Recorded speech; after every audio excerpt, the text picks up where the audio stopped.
If you've ever worked a graveyard shift, you know the specific rhythm of those hours. The stretches of profound boredom, the endless droning hum of overhead fluorescent lights, the quiet predictability that lulls you into a sense of routine. You are spending 8 full hours inside a brightly lit glass box, surrounded by miles of absolute pitch-black darkness. During the day, retail and hospitality workers rely on a kind of herd immunity. The sheer volume of customers provides a natural, passive layer of security. But when the sun goes down, that crowd scatters, leaving one person alone in the void. Without the herd, you become a static anchor in the dark. You are perfectly illuminated and stationary, while anything outside the reach of the lights remains mobile and hidden. This creates a specific power imbalance. You are visible to anyone in the dark, but because of the glare on the glass and the reach of the shadows, you have no way of seeing who is looking back at you. These encounters often follow a specific pattern of escalation, beginning with passive observation.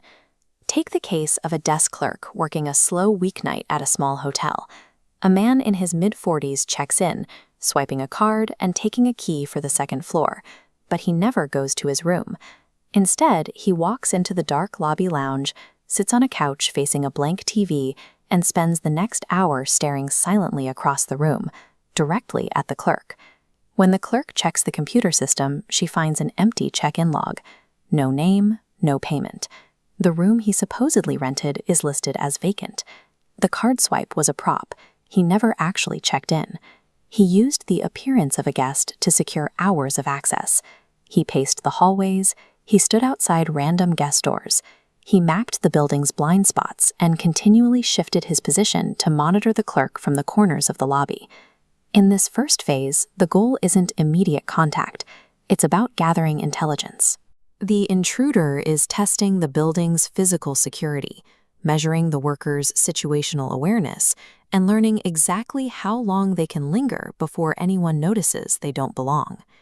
If an intruder is satisfied with that initial observation, the behavior shifts from general testing to targeted logistical data gathering. At a rural gas station, a man named Paul began visiting a specific clerk. He didn't just watch her, he studied her. He pointed out the specific way she dotted her I's on the whiteboard. He noted her exact routines, including the fact that she locked the back door every morning at 2 a.m. The escalation became physical when she returned from a break to find a Polaroid left on the counter. It was a shot of her outside in the dark, refilling a windshield washer bin. She had never seen anyone take it, but someone had used red ink to circle specific details on the image. When police eventually searched his car, they found a notepad detailing her life. He had logged dates, times, her walking routes, and her groceries. Pages were covered in her name, written over and over until the letters turned into scribbles. This logistical staging isn't always solitary. At another station, workers were warned about a brand new Subaru idling at the far edge of the lot. 2 men sat inside with the lights off, watching the store doors and checking their phones. The car had no license plates. It was parked in a precise architectural blind spot where a specific wall blocked it entirely from the cashier's view at the register. Predators at this stage are no longer testing boundaries. They are charting the environment and staging logistics, waiting for a moment of total isolation to move from the shadows into the light. The final step is the breach of the one physical boundary meant to protect a night shift worker, the front desk. For a night auditor at a small motel, the breach began with a sound. At 2 a.m., the call bell on the front desk rang. He walked out to answer it, but the lobby was empty. 10 minutes later, it rang again. Still, no one was there. He decided to catch whoever was messing with him. He dimmed the lobby lights and sat in the chair right behind the desk, staying perfectly quiet and waiting for the sound. He sat there for 20 minutes. The building was silent. Then, a pale hand reached up from underneath the desk, extending over the counter to press the bell right in front of him.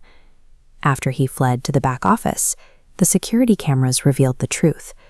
A man had crawled behind the counter while the auditor was away. He had been crouched silently beneath the desk, mere inches from the worker's legs, the entire time. When the space behind the counter, the one area a clerk is supposed to control, is compromised without a single sound, The physical barrier between worker and intruder effectively ceases to exist. These encounters leave behind a permanent shift in behavior. Workers quit their jobs, move to different towns, and begin locking every interior door in their homes, even when they're alone. The immediate threat may be gone, but the hypervigilance remains. A quiet lobby or a dark parking lot is no longer a neutral space. It becomes a series of potential hiding spots that have to be constantly scanned.